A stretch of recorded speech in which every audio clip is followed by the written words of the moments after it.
আন্দোলন কর্মসূচি প্রত্যাহার করার ঘোষণা দিয়েছে বৈষম্য বিরোধী ছাত্র আন্দোলনের ৬ সমন্বয়ক। রাতে এক ভিডিও বার্তায় নাহিদ ইসলাম জানিয়েছেন, কোটা সংস্কার আন্দোলন ও তার প্রেক্ষিতে অনেকেই অপ্রত্যাশিতভাবে নিহত ও আহত হয়েছেন। অগ্নিসংযোগ সহ নানা সহিংস ঘটনা ঘটেছে রাষ্ট্রীয় স্থাপনায়।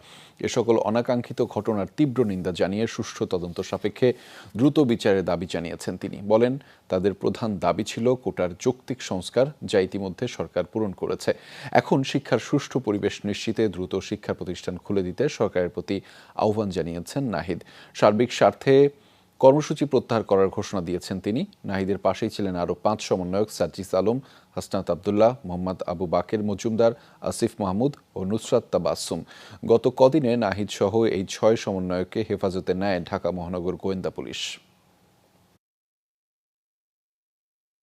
কোটা সংস্কার আন্দোলন ও তার প্রেক্ষিতে উদ্ভূত পরিস্থিতিতে অনেকে অপ্রত্যাশিতভাবে আহত এবং নিহত হয়েছে।